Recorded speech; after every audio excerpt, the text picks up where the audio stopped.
How does that sound? Sound any better? Oh, hey, look, I can hear me now too. There we go. All right, that should be a little bit nicer. I totally forgot. Yeah, funny enough, microphones work a lot better when you turn them on. Weird. Totally. You know, it's funny. I've got two microphones attached to the stand, and neither one of them was turned on. One of them I have to turn on the like voltage to make it work, and this one just works through the thing slightly. Yeah. No, that's just how it is. How's the volume on the voice? Can you hear it okay?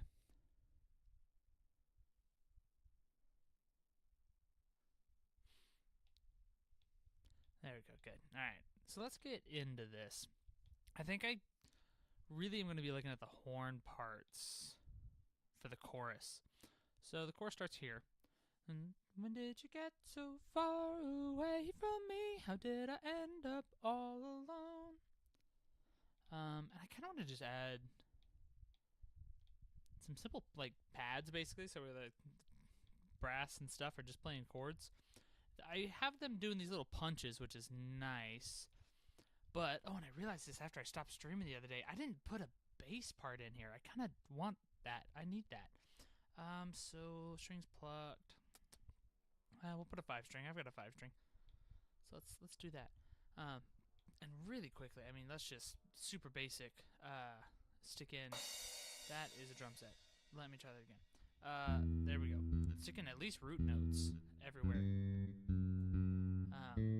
So that way it feels like the song actually works.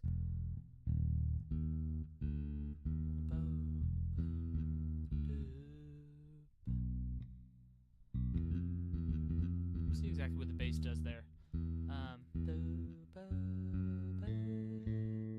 And it'll definitely pick up the triplet figure here, so might as well triplet do. Connect that to E, 'cause it's just that easy.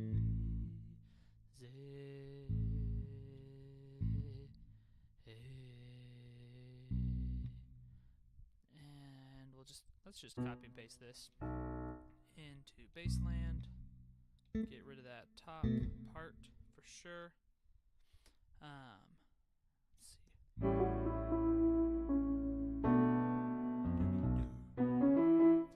And that hard bow. And again, we'll just copy and paste this figure into the bass part because I know I want that. And let's make the score look a little bit cleaner and turn these into quarter note rests rather than whatever weird eighth note thing I had going on last time. Must have been because I copied and pasted it weird or something. Alright, we'll clean that up a little bit. Drop this down an octave because bass. Alright, and then I also want the bass to be playing directly along with this whole line. So we'll copy this part and paste it down an octave. Oh man, Control C, Control V is a beautiful thing. And I need to stop putting it into the drum set part. My gosh. Oh gosh, not the drum part. Okay, we do not want a drum part for a bass part.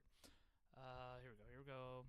All of this, Control C, and actually Control V it into the bass part. There we go. I think I'm going to put the drum set down up a line, otherwise I'm going to get confused for the rest of this score right. Alright, there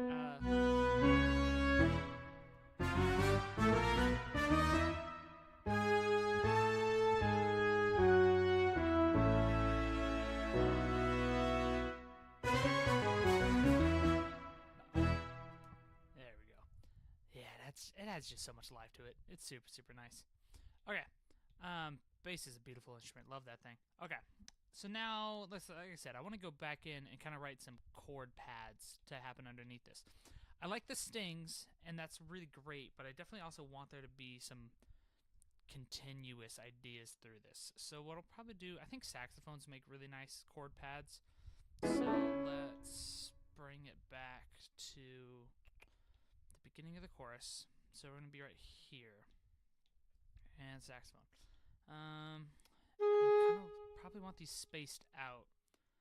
Writing in sixths is usually a really pretty way to do that. So I did do alto and 2 tenors. Okay, so G to B. We'll stick an E down at the bottom, just so that it's a nice full chord. And for now, I'm just gonna straight up let them hold it. I might make that a little bit more interesting later on.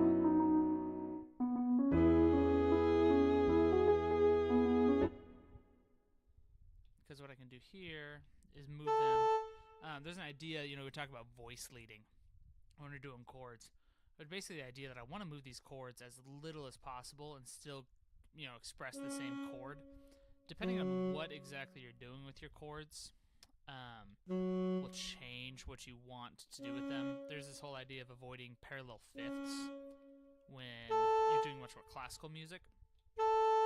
And that's somewhat of a scholastic thing rather than any kind of actual music theory reason why you would do that. Some people argue that it makes the song sound a little bit more hollow if you have just these open fifths that don't do anything. But that's totally subjective. Music is art. Let's just listen to what that sounds like with the saxophones.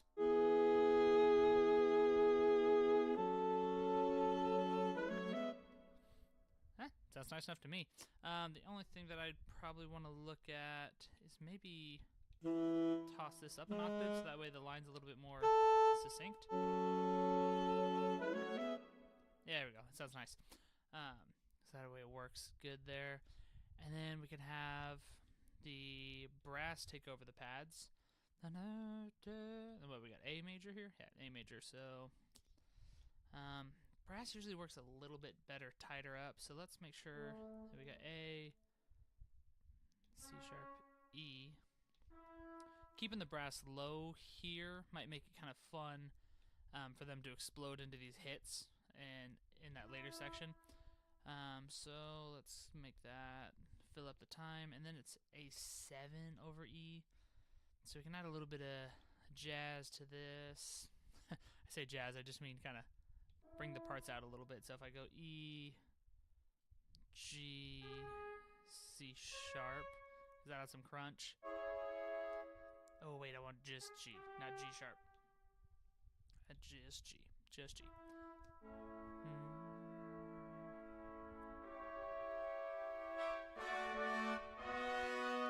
Yeah, and let's staccato. It's not short enough. Let's see, make them eighth notes and then also make them staccato. I just remembered, MuseScore added a lot of reverb to a lot of the sounds by default. So I wonder if I turn that off, that would help shorten the sound up as well. Yeah, that's pretty good. And then offbeat hits should be accented, even if they aren't written. It adds so nice.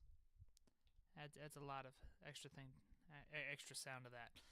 Okay, let's listen to just basically the horn parts now. So horns, boom. There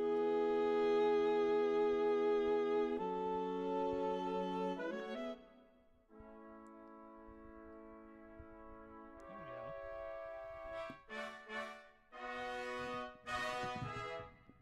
Good. Yeah, good. So we're kind of doing this like piggyback back and forth with the saxophones and with the brass, which is good because they all come together. Shandabadu. So let's give the saxophones for now. Again, I'll probably make this a little bit more interesting in the full arrangement, but I'll just directly copy and paste over what we did previously. Same chords.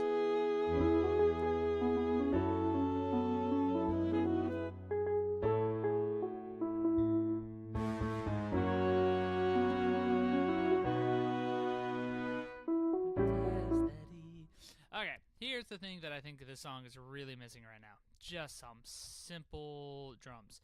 And again, let's focus in on the chorus. I am going to write the most basic drum part just to give this song any modicum of life to it. Now, MuseScore just recently changed up their drum writing software. And I am such an old fuddy-duddy that I have not learned how to do it yet. So I went back into my default settings. It was just like, nah, I just need the basic. Okay, so I want those hits on 3. So, but snare drum, snare drum, snare drum, snare.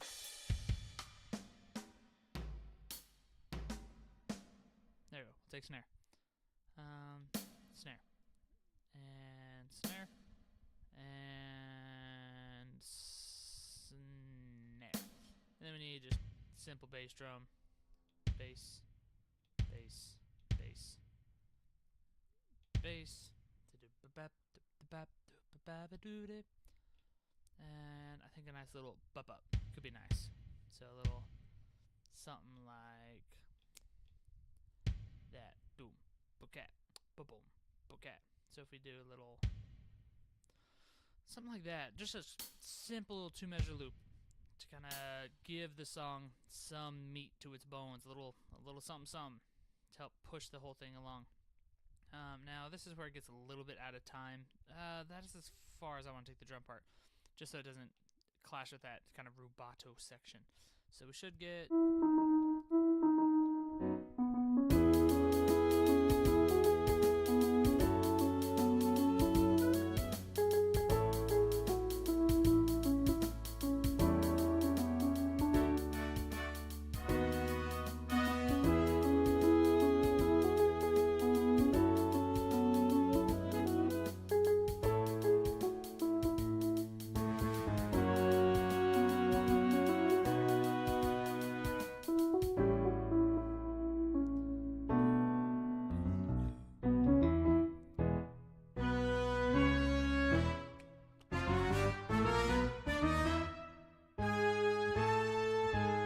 I could copy and paste the drum part right here and be okay with it too, because we got yeah. There we go. Good. So drums. This will take me through to the next chorus, or the next verse rather. Shaboom, bap, bap.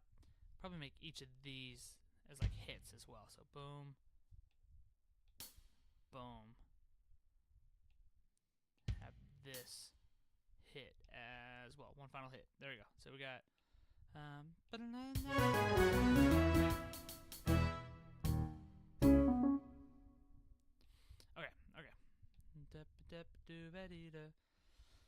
Now we run into the issue here where it's like it's a repeated chorus, and choruses generally we want to be exactly the same, but music is art, and so doing the same thing over and over again sometimes can lead to it being really boring. I wish I could add in a measure after that, but what I'll just do is I'll do this and put it back a measure. I am going to need some more measures for the song, so let's just stick in another, like, I don't know, 32 or something. Ought to be good.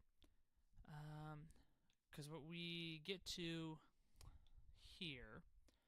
Did you get so far away from me? How did I end up all alone? Saw your other got kicked down the street. Was I a stepping stone?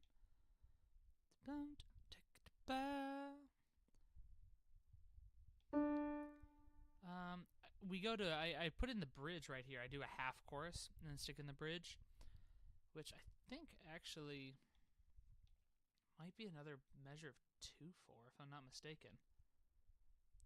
Which is kind of funky because I do this chord only lasts for 3, and then we get this anticipatory hit for C sharp major. So let's tie that in. And C sharp. Is that right? Yeah, C sharp major. Yeah. So I want C sharp, E sharp, and G sharp. Apologies to all the non-music theory people that got to deal with the E sharp now all of a sudden. Unfortunately, it's just how it is. There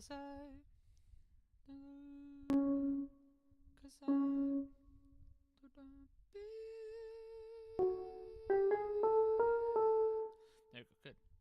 This is why singing is such a helpful skill, to find notes like that.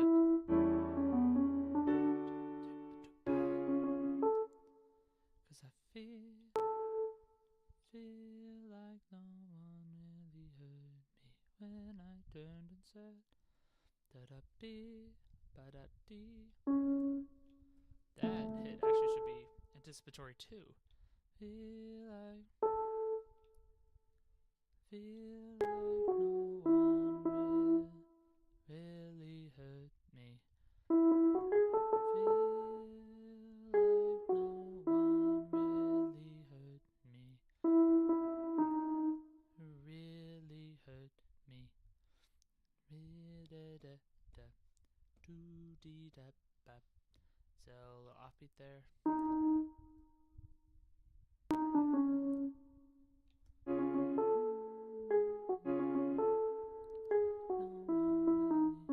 Really hurt. Oh my gosh, wow, the rhythm on this one's kind of tricky for me. Really hurt me. Really hurt.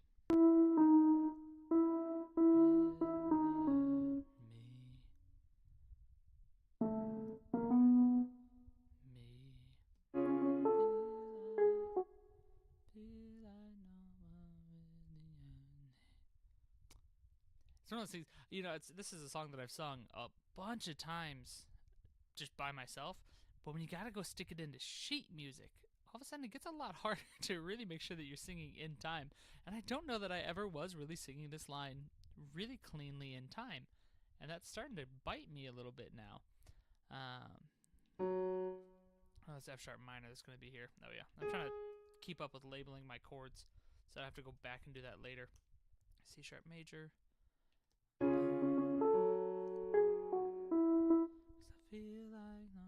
I bet you this will be better if I just. Oh nope. Landy's on the beat.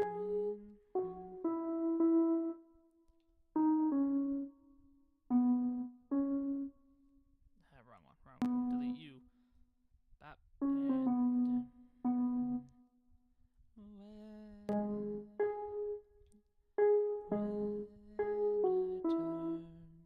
when I turned and said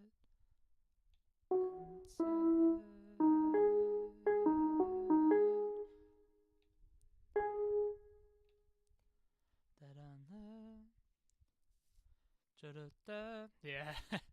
It's so weird when you go to put your sheet music or the music that you sing kind of out and about and wild to actual sheet music, because you're like, oh yeah, no, I totally know how this song goes, and then you go, oh, maybe I don't. And you really have to go and just figure it out, and it's super super weird, because you do it for so long, and I've probably performed this song for different people, but I mean at least a dozen times. I would, and gosh, you go how many times I've practiced it by myself, and all the times I practiced it as I was figuring it out. I've sung the song a bunch of times. But man, obviously I don't even know what the song sounds like. I can barely get these notes put in. Let's see. Okay, so let's finish this up. So luckily it goes about the same way. So I've got this, feel like no one really heard me when I turned. Feel like no one really heard me when I turned and said. I don't think I need this note at all. 'Cause I feel like no one really hurt me when I turned and said. There we go. Okay, this is good.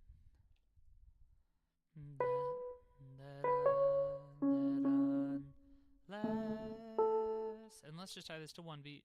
Lest you find someone to love you. Happiness.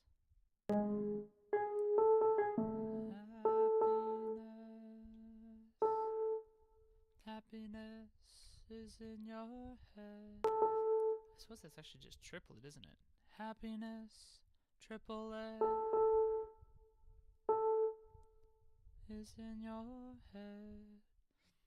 The other difficulty with the song is that it's super rubato. I don't stick in time super well as it is. So that's just tough. That's a difficulty there. Say, welcome, Visibly Confused and Lost. We are transcribing a song of mine as I'm working to put it into an album later. I'm working on writing in my vocal part and writing in some brass lines to go along with it. It is such an interesting thing to go back and realize that you don't even know what the song that you wrote sounds like. Yeah. Say, let's add some chords into the bottom of this. Let's see. So I know I got F sharp minor here. Da da B, F sharp minor. Feel like no one really heard me. Okay, so that's another 2 for chord. And then this one goes to E major. So stick E down in here. E. And that one's going to have this like nice anticipatory hit. And I go back to the C sharp major sound. Let's just do the bass line first, because I know that that's what's going to need to happen. And then F sharp for 2. And oh, actually what I do here is I go to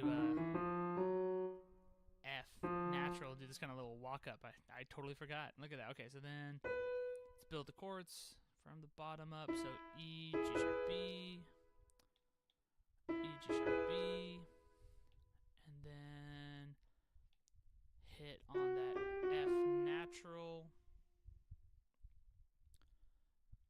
Let's see how that sounds. Boom, boom.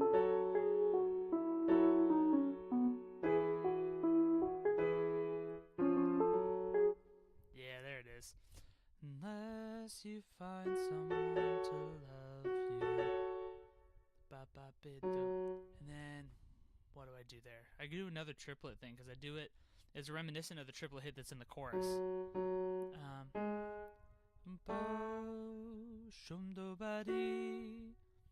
And let's put that same triplet hit in the upper hand. Oops, wrong spot. Put it right here instead. That'll probably be better. Ba ba ba boo.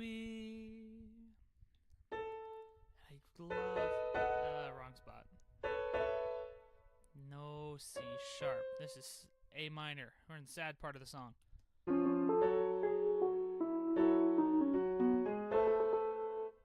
Happiness. I suppose that's 2-beat triplet then, huh? Oh, yeah, that's exactly what I wanted to do. To get rid of the first note of the triplet and then the last one. Okay, here we go. Happiness and time. Happiness is in your head. Happiness.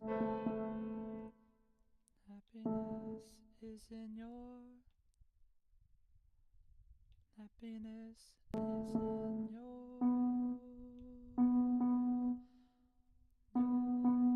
head.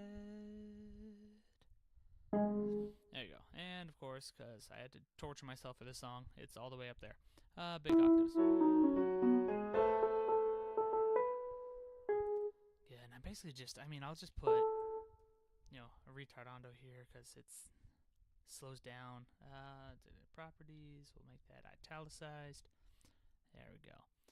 I'm going to take a listen through to that whole section now, make sure it sounds kind of right. So this is the bridge of the song.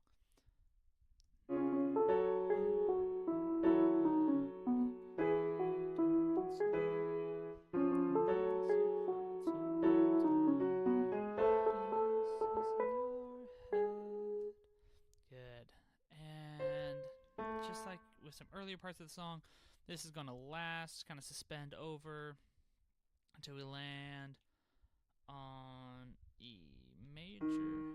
E major again. This is in your head. There we go. Uh-oh. Actually, double up some notes here. Get rid. There we go. So, in your head. Then you said. There we go. All right. So now we got to write some brass parts for this one. I want the brass parts for this one to sound kind of crunchy and be really involved, just because we get it's the moment of the song. It is the emotional peak. So I want to make sure that it kind of fits that vibe. So let's see, what do I want to do here? I got this nice, like, really steady walk down for the melody. I wonder if let me just copy and paste the melody of the chorus into like saxophone line and see what that just sounds like on its own.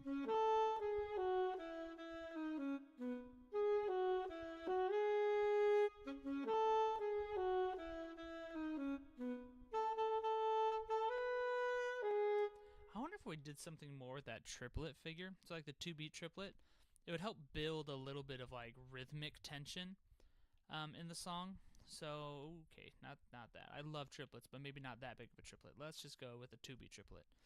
2-beat triplet. As I feel.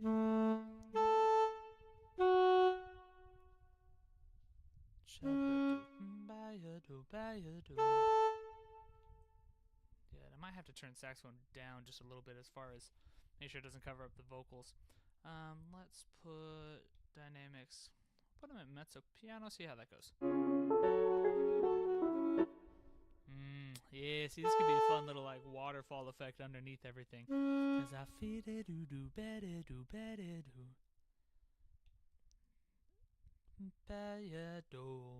Because then we can just kind of arpeggiate these chords. Let's take a listen to how that sounds.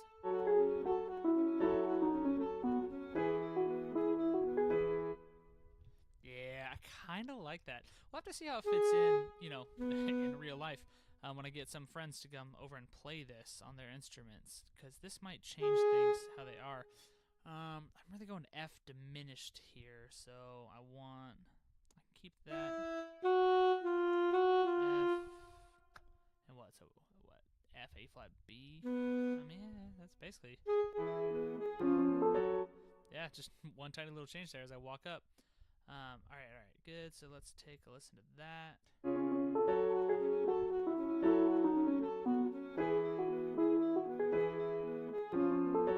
Yeah, I think I kind of like that rhythmic tension that it builds. You know, and especially if we put back in the drum set, let's put in doom, boom,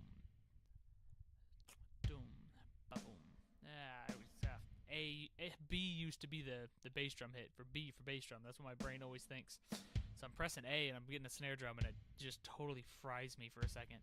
A, A, A.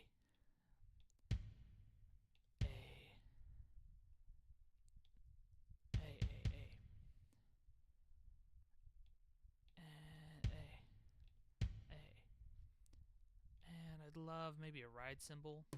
That's not a ride cymbal. Yeah, just, I mean, straight up half notes. Almost makes the song feel like it's going in halftime for a second. Nope, still want the ride cymbal. So, and then if we make the snare drum hit on beat 1 every 2 measures, that'll really help that feel. Okay, so let's just see what this kind of sounds like.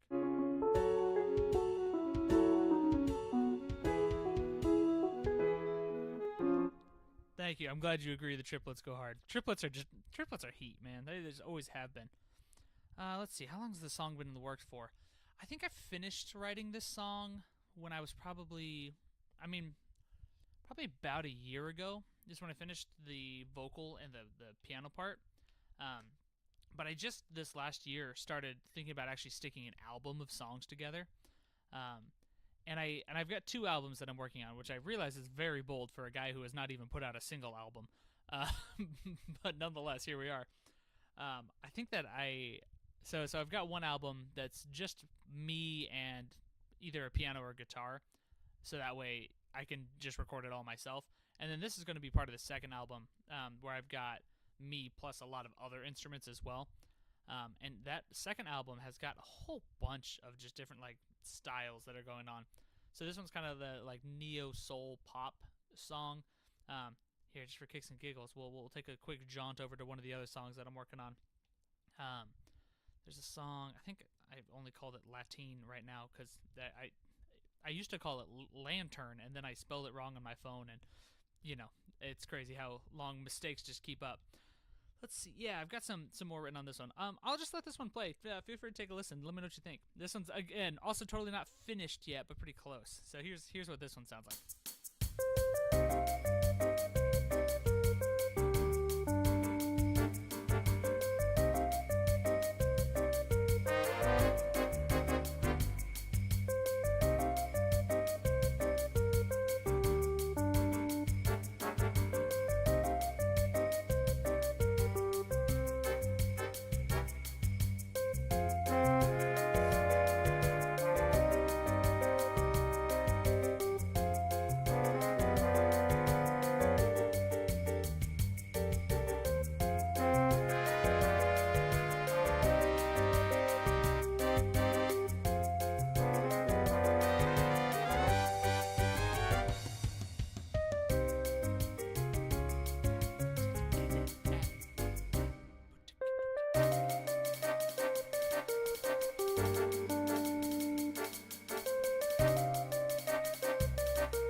So that's that one. Obviously, you can tell kind of sort of the end, everything sort of drops out. So I still got to write an ending to this one. I'd like to basically take these two measures and repeat them just on a loop for forever, and write some brass parts that kind of just sound fun, and maybe requote and recontextualize some of the old lines and make them fit into the thing a little bit more. So, but we want to talk about genres of songs. That one's totally different. It's a whole new thing, as opposed to this song. Like I said, it's much more kind of neo soul pop. And then I've got a third song on this album that's like rock, almost. It's really bright rock, so almost kind of like a not ska per se, because there's no like brass instruments, but a much brighter rock sound than any of the stuff that's going on here, which is just kind of fun. But let's get back to where we were, back to work. No more fun. Okay, let me listen to this chorus again. Now that I've taken a quick break, see if I still like what's going on with the horn parts there. Let's zoom out so I can kind of see just about everything. Okay, so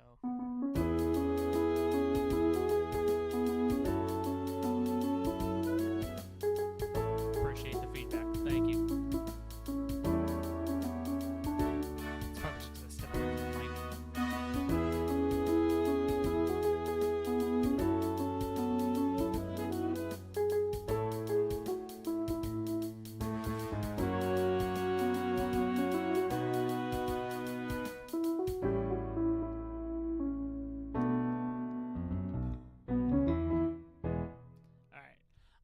Thank you. Yeah, I leaned back in my chair when I was just listening to the last song and totally forgot that, hey, you have to talk into a microphone for it to work. So you missed right at the beginning of the stream. I didn't even have the microphone on. So, I think this is my second live stream ever. So we're totally just flying by the seat of our pants. Okay, so I'm liking how those brass parts sound. I think they're really nice. And I'll probably do basically the same thing for the next chorus. And then verse we'll leave alone for now. Verse is fairly short. Here's our next chorus. And then we've got this triplet figure. Okay, so then I just need to fill out the line. So let's say we do triplet, triplet, triplet, triplet. Triplet, triplet. Break you into two, triplet, two, triplet.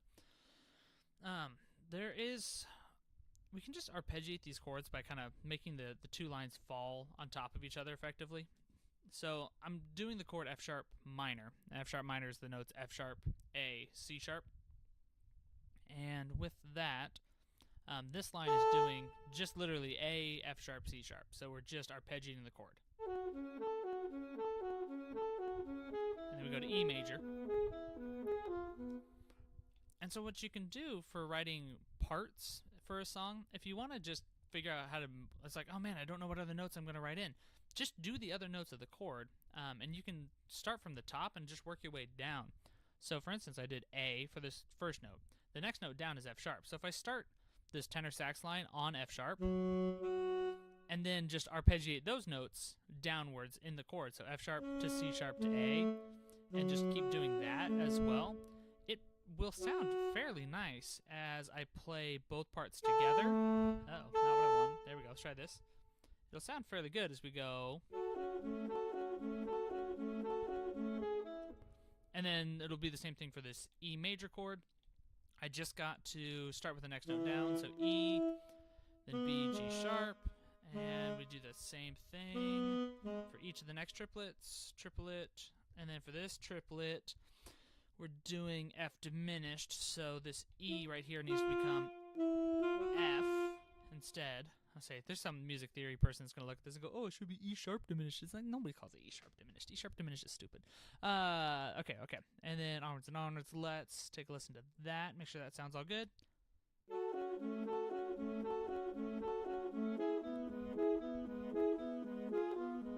That's wonderful.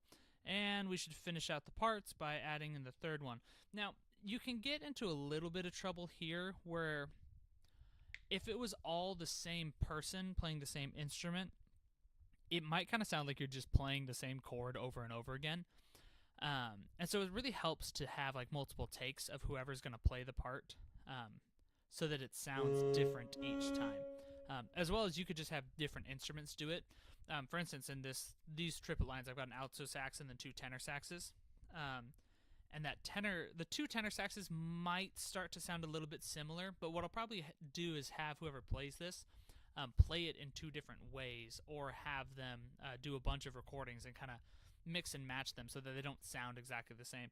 But anyway, let's finish this up. So I do the same arpeggiation, we copy, we paste, and we copy and paste, but this time I need to turn this to E major, which means my G needs to become G sharp, and we'll do the same thing here, where that G becomes G sharp, and the E becomes F natural. Okay, so let's listen to just what that will sound like here.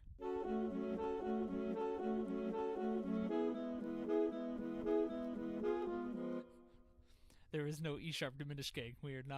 There is no E sharp diminished gang. There's no Warren Bossing say. There is no E sharp diminished gang. It's just not. We can't be doing E sharp diminished. My brain will fall apart. Nobody wants the smoke of them double sharps. Man, I actually made it so that MuseScore doesn't even show me double sharps and double flats in my hotbar, so that I don't see them, because I don't want to have to deal with them.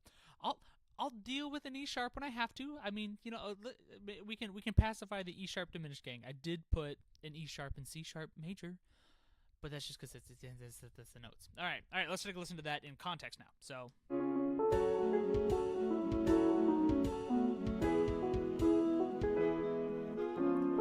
Yeah, oh, that's pretty. That's going to be gorgeous, especially, and MuseScore is really, it's at its core, it's a notation software, not a performance software. Its performance has gotten a lot better, to be clear, but it's still, a notation software. So I don't expect it to totally sound exactly the way that I am hearing it in my mind. For instance, I should probably. They did make some nice updates though. Like, for instance, I can take this crescendo, and if you can see in here, I'll zoom in a little bit.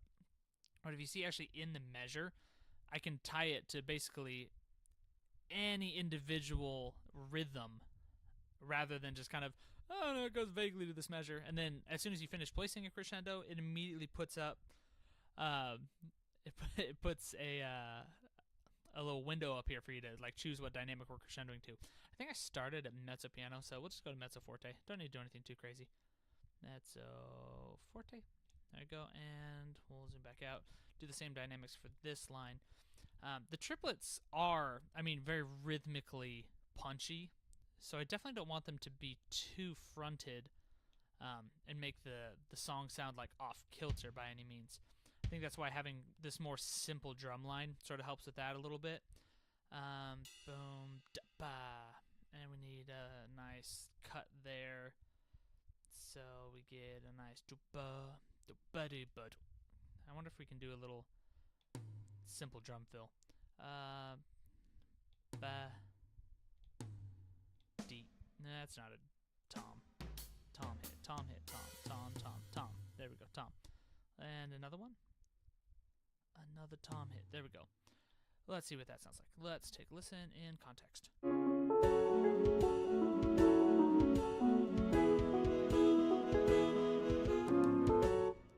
Yeah, because I actually think that I could probably start this. Oh, well, I only put dynamics in the top line, so that would do it.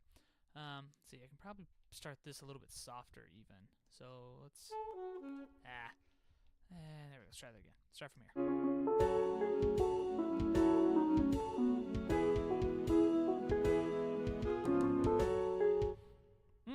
Yeah, I'd say Clocks does a really similar arpeggiation. Good ear. You're totally right. Clocks does exactly that same thing. Same exact kind of idea with the arpeggiation. Okay, so we've got an idea for what the saxophones can do, but I'm sort of leaving the brass out to dry right now. But brass have always been better at punches and hits, so I bet you we can make the brass take care of that punch right there. So let's give them that opportunity. I think I want the brass to also punch the this A minor add 2 chord. This A minor 2. We'll just stick 2 in there. I'll know what that is. These are just notes for me anyway. Okay, so we want the brass to hit this chord. And so it was an interesting decision. When you're building chords, generally the top note, the highest sounding note, is the note that will be the most heard by the audience. And so, like, for instance, although this is an F diminished chord, E sharp diminished chord for those that love that, you normally put the root note at the bottom of your chord, because I really am emphasizing that F sharp, or the F to F sharp kind of motion. I think I might want to put that F natural on top, so that way it carries through a little bit more in the hits. So ba B, and we'll make this a nice long note so that it's got plenty of time to decay. Okay, and then for the sake of ease, a lot of times when I'm writing parts like this where I know they're all going to have the same rhythm, I'll just copy and paste the rhythm to be the same and then figure out the notes after that.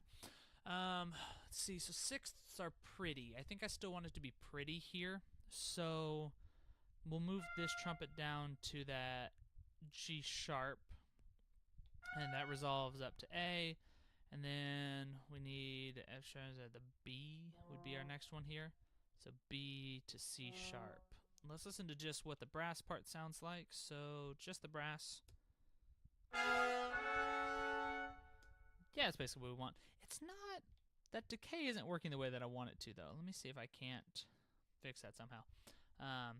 Probably need to give it some more direction than just, hey, decrescendo. Yeah, all the way to the rest, basically.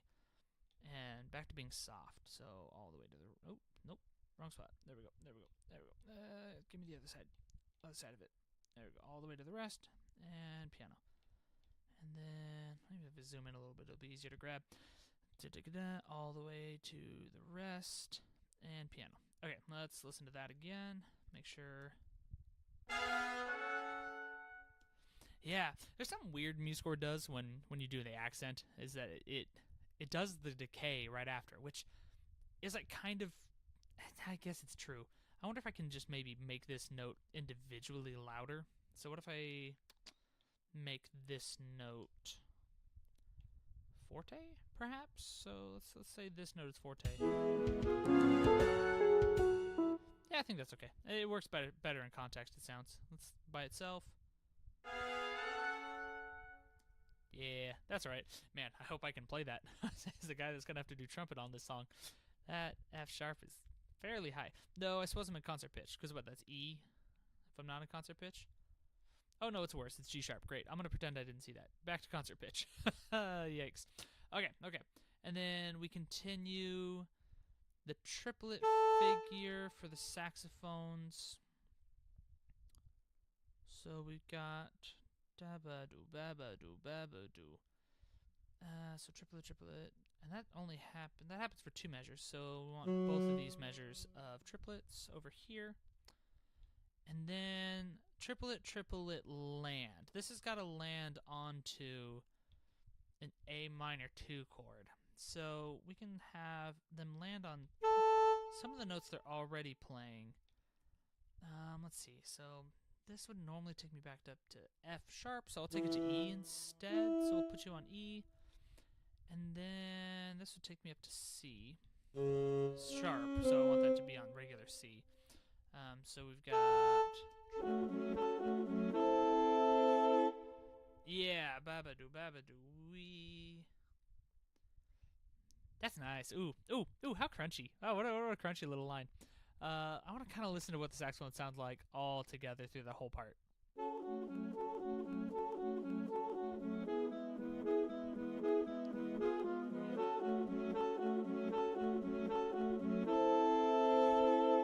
Oh, that's pretty nice. I want to put another crescendo here, so that way that A minor hit is really big. Because this is the crux of the song. The whole song is about kind of relearning to love yourself and not worrying so much about finding external validation in love, but finding, internal stuff where you're like, it's okay to just be happy, and not have to compare yourself to everybody else. And so this is the moment the lyrics go, the lyrics say happiness is in your head. And so it's like this is the emotional part of this, the actual the peak, if you will. So I want to make sure that's nice and big. So once again, just the saxophone parts real quick.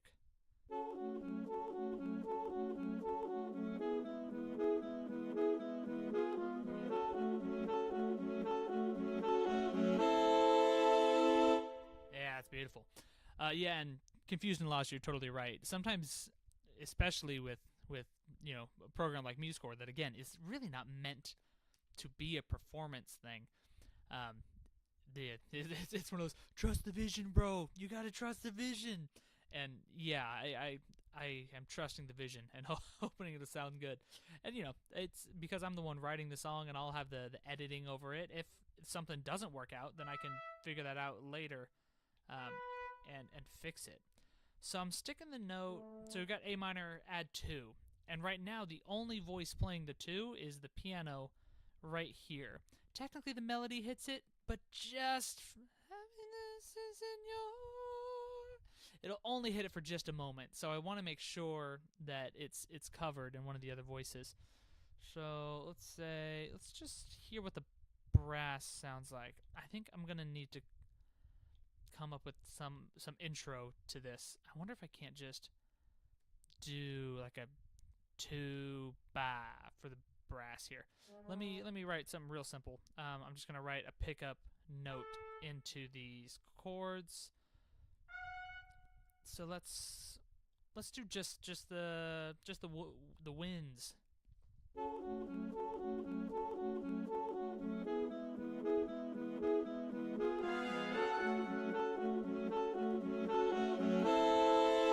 Oh, that's right. I left the brass at piano. They're never going to be heard. Let's at least put them in mezzo forte.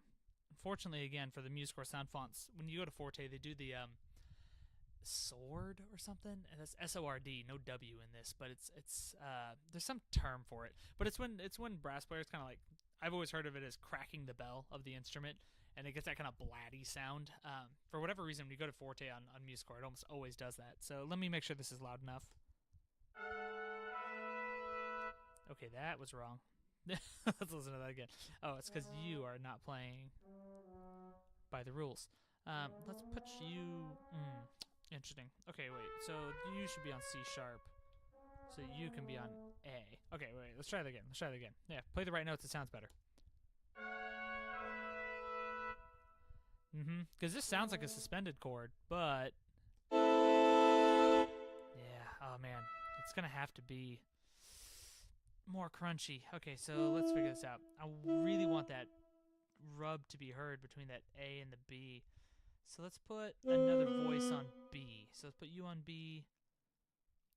And let's get the bass in here on that low A. Sometimes having that, gotta have that low resounding sound to really ground some of these chords. So let me just really quickly copy and paste the whole left hand here. And drop that an octave. And this is all the way back into the chorus, because I know I'll need it later. Okay, let's take a listen, see how this sounds right now.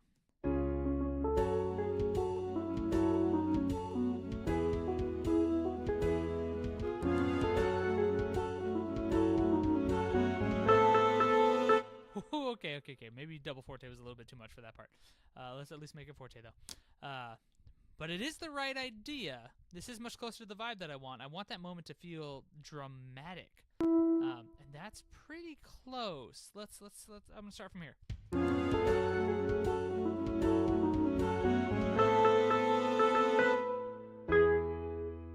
Yeah, because you get that moment of just tension. Oh man, it feels like somebody got stabbed, you know? that's the feeling I'm going for. I want it to feel like a shot through the heart, as it were. Oh, yeah, that's some crunchy ones. I bet you, knowing who I'm going to have record this, I'm just going to put another note here to help fill out the tone. Yeah. I want to make sure that none of the notes are underrepresented. And I've got so many lines of the song playing A. I could probably drop that A even down there. So, boom, boom, boom, like that.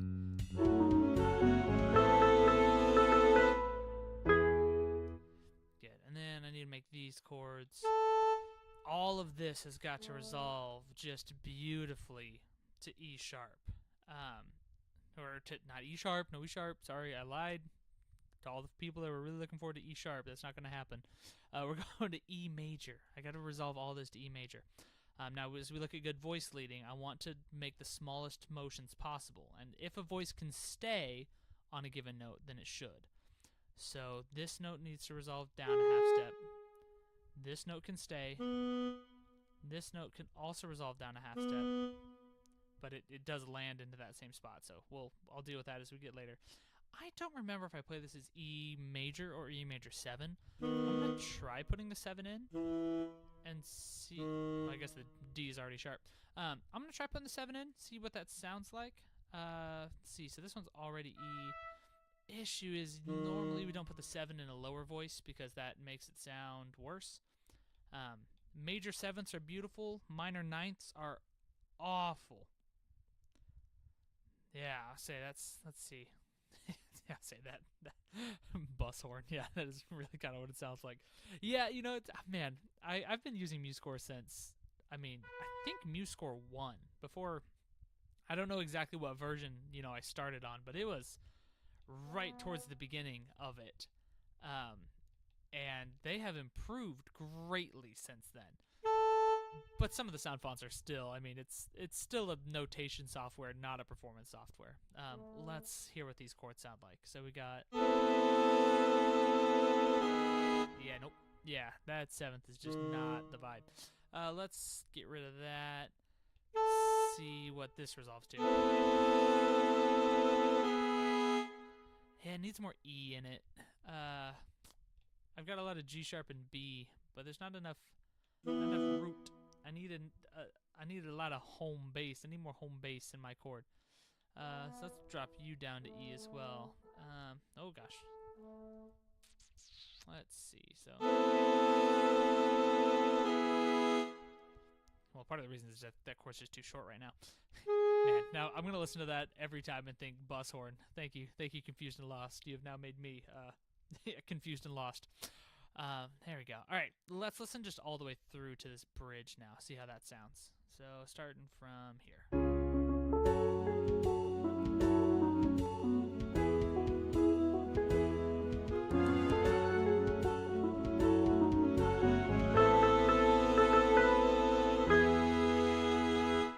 Yeah, that's basically what we're looking for. The section after this is just totally rubato, meaning it's free of time entirely. And the section after that is just the chorus again.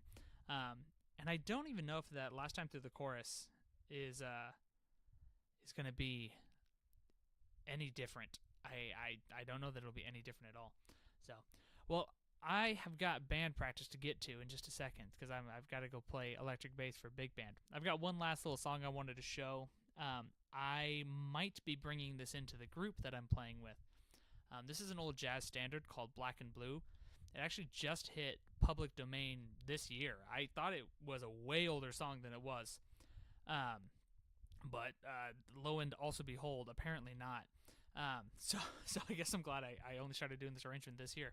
I wrote this as a college assignment as a saxophone trio, and I've exploded it into a big band arrangement of the chart.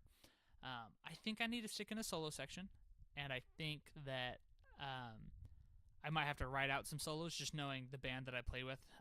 A lot of times improvisation is really tricky for a lot of the members of the group, which is part of the reason why we practice. But all of that to be said, take a listen. I'd love to know what you think. Let me know if there's any parts that are a little bit weird to you, or if there's any, just let me know. Let me know. Here it is. Here's Black and Blue, Joshua Wheeler arrangement. Here you are.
a song that ends with a good wah type ending.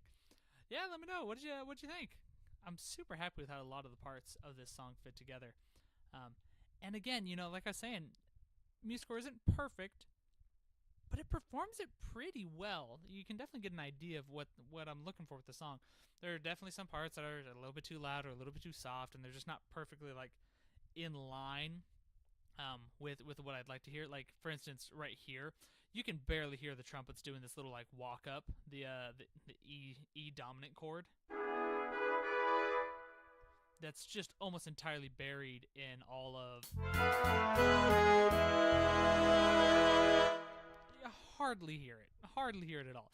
And it's a trumpet. You're going to hear that when somebody plays that live because trumpets just can't shut up. They are just so loud that's just how it's going to be. Yeah, and Confusion and Loss, you're totally right. I did stick harmon mutes right on the trumpets right at the beginning. I think harmon mute's such a cool sound,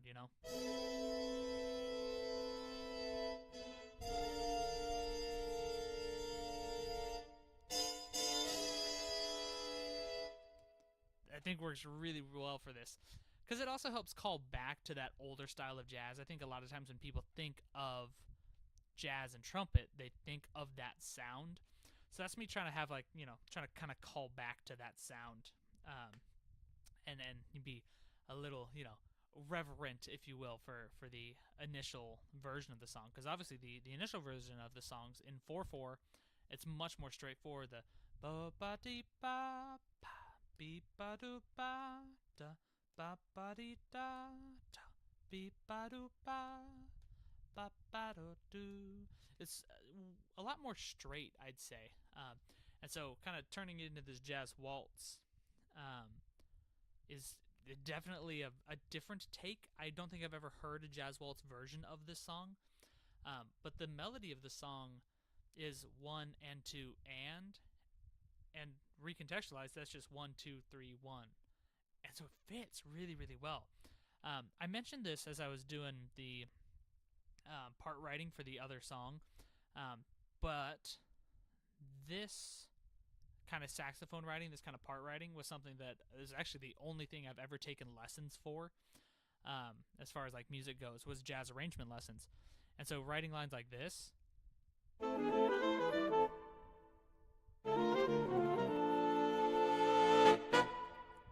it's like a puzzle, and it's so fun to figure out what notes sound nice and what notes sound good.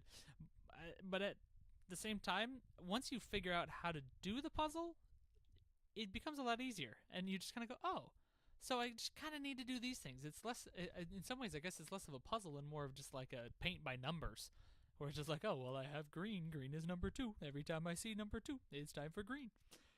Which is just, I love that about music. It's all skills. It's all things that you can learn. So, well, I got to shut it off for tonight. Like I said, I got to go get to band practice. I appreciate all y'all's feedback and comments through the stream.